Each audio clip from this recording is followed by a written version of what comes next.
So the next step, now that we've got all of our bike stuff downloaded into our multimedia folder, let's go ahead and get started in Premiere. Now I am rocking a little bit newer version of Premiere. Not the newest version, I've been kind of lazy and I haven't updated my Adobe stuff recently, but again, the idea is the same. Even though I'm using a newer version, the principles, the basics of Premiere have not changed. So even though it looks a little different, it'll be totally cool. So when you open up Premiere, you're gonna get some sort of a welcome screen. Mine has little buttons over here on the side. Yours is probably going to have little icons down here horizontally in the middle. We are going to choose New Project because we are not opening up something we've already done. So click New Project. Now, this screen, again, it says New Project. This is our next little window. It looks a little differently than yours. Not a big deal.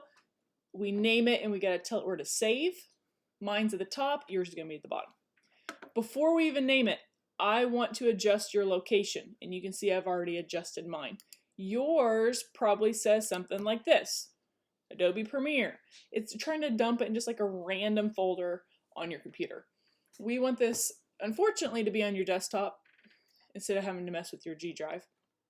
That would probably be the most ideal place to save it, but your desktop is still cool. We don't want to have it like buried in the computer where you have to go hunt for it every time. We want it just to be easy to find. Boom, multimedia folder on your desktop.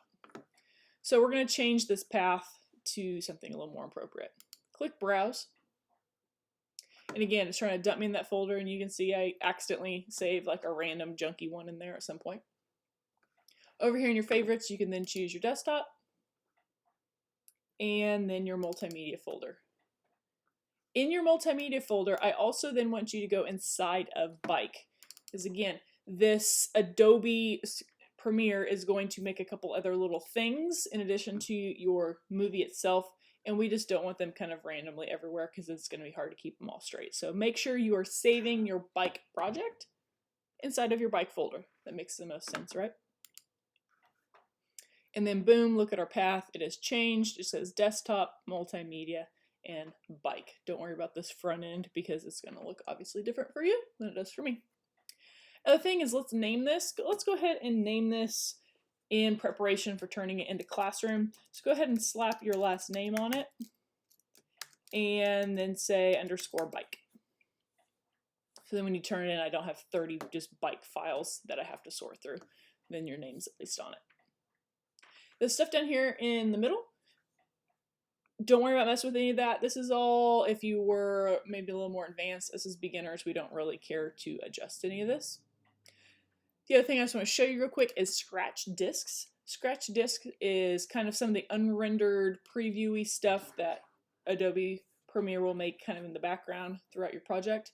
You'll notice, because we changed where we're saving our project, when you click on Scratch Discs, that path also adjusts for all this stuff. That's also important because, again, you don't want just random junk kind of hidden on your computer. You want it all going in the same spot. So that's a good thing that it did that. Hit OK. Now this is where we're going to kind of part ways for a second. My screen went straight into Premiere. Yours took you to something that looks like this. This window is gone for a reason. This window doesn't actually matter. What it's trying to do is give you a preset. It says available presets right here. And then we've got a bunch of different like camera types and different video types. And the screen that it's probably dumping you on says like standard and widescreen. And then it has some numbers at the end. That is the audio quality. Honestly, none of that matters because we can make Premiere adjust. So just hit OK. Just go with what it gives you.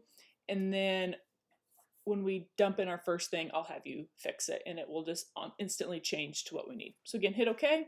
It should take you to a screen that looks like this.